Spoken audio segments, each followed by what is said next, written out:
pravda je, že asi celá moje generace mých kolegů i já jsme všichni byli českou novou vlnou velmi ovlivněni.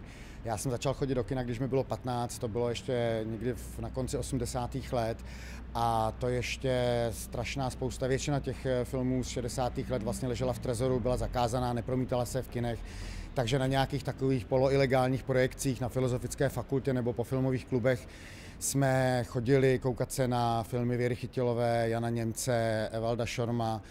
A pro mě to bylo najednou úplně setkání s nějakou úplně jinou kinematografií, kterou jsem do té doby vůbec neznal. A vlastně jsem ty filmy viděl asi skoro všechny, strašně rád se k nim vracím. A jsme možná taková jako skoro poslední generace těch filmařů, kteří jsou tímhle ovlivněni. Notabene hnedka po revoluci, a to už jsem byl na FAMu, to jsem se dostal na Filmovou akademii v Praze, tak všichni tihle režiséři tam přišli učit.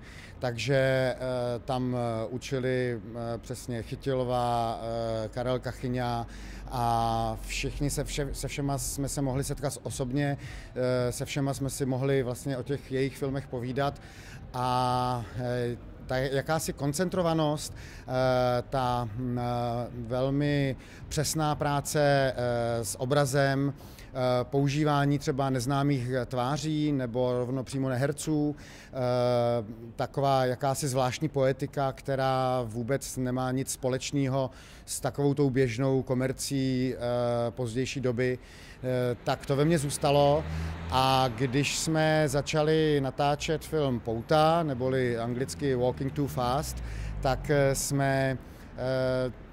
jsme se sešli s kameramanem Jaromírem Kačerem a zjistili jsme, že to máme hodně podobně, že to cítíme tak, že tím, že se film odehrává v 80. letech a tím, že vlastně jak se i tematicky, i nějak příběhem navazuje na ty příběhy, které zpracovávali v těch 60. letech, takže se k tomu chceme přiblížit. A myslím si, že možná dokonce kameraman Jaromír Kačer je tou novou vlnou ovlivněný daleko víc než já. On je taky starší o něco a je na tom filmu úplně poznat to naše souznění a to, že vlastně to z nás se hovoří, že se daleko víc chceme vyjadřovat obrazem než slovy, že nám daleko víc jde o herecký výkon než o nějaké vizuální efekty a že ta výpověď, která musí být silná, je, doufám, podobná jako v těch filmech právě z té nové vlny z těch 60. let.